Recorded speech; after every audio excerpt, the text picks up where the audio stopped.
On the morning of September 11, 2001, 19 men armed with box cutters directed by a man on dialysis in a cave fortress halfway around the world using a satellite phone and a laptop directed the most sophisticated penetration of the most heavily defended airspace in the world, overpowering the passengers and the military combat-trained pilots on 4 commercial aircraft before flying those planes wildly off course for over an hour without being molested by a single fighter interceptor.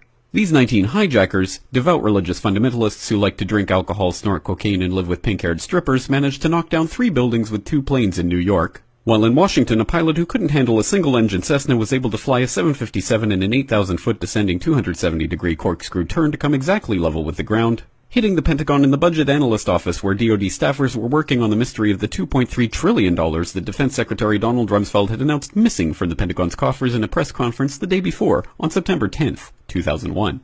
Luckily, the news anchors knew who did it within minutes. Osama bin Laden. The pundits knew within hours. Osama bin Laden. The administration knew within the day. Terrorists who committed these acts and those who harbored them. And the evidence literally fell into the FBI's lap. That a hijacker's passport was found blocks from the World Trade Center crash site, if you can believe that. But for some reason, a bunch of crazy conspiracy theorists demanded an investigation into the greatest attack on American soil in history. That investigation was delayed, underfunded, set up to fail, a conflict of interest, and a cover-up from start to finish. It was based on testimony extracted through torture, the records of which were destroyed. It failed to mention the existence of WTC-7, Able Danger, P-TECH, Sibel Edmonds, OBL and the CIA, and the drills of hijacked aircraft being flown into buildings that were being simulated at the precise same time that those events were actually happening.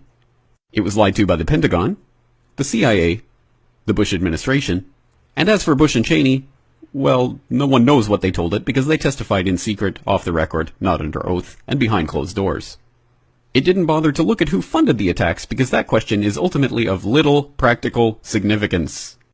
Still, the 9/11 Commission did brilliantly answering all of the questions the public had, except most of the victims' family members' questions, and pinned blame on all the people responsible, although no one so much as lost their job, determining the attacks were failure of imagination. Because Nobody in our government, at least, and I don't think the prior government that could envision flying airplanes into buildings.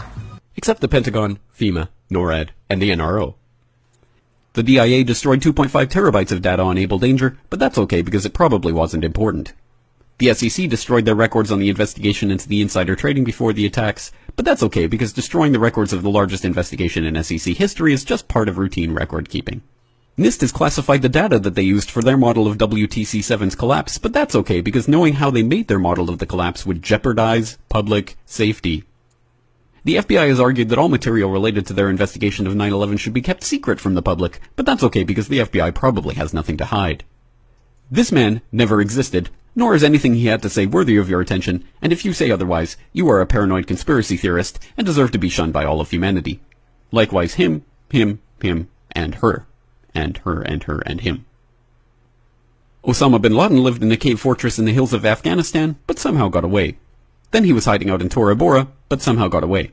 Then he lived in Abbottabad for years, taunting the most comprehensive intelligence dragnet employing the most sophisticated technology in the history of the world for a decade, releasing video after video with complete impunity and getting younger and younger as he did so, before finally being found in a daring SEAL team raid which wasn't recorded on video, in which he didn't resist or use his wife as a human shield, and in which these crack special forces operatives panicked and killed this unarmed man, supposedly the best source of intelligence about those dastardly terrorists on the entire planet.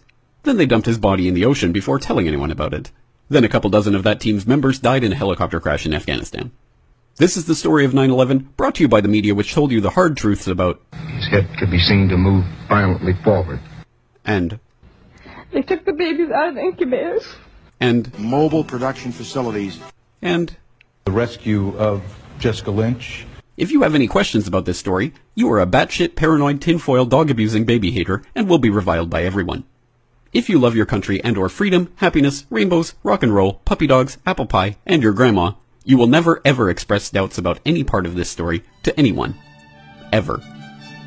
This has been a public service announcement by the Friends of the FBI, CIA, NSA, DIA, SEC, MSM, White House, NIST, and the 9/11 Commission. Because ignorance is strength.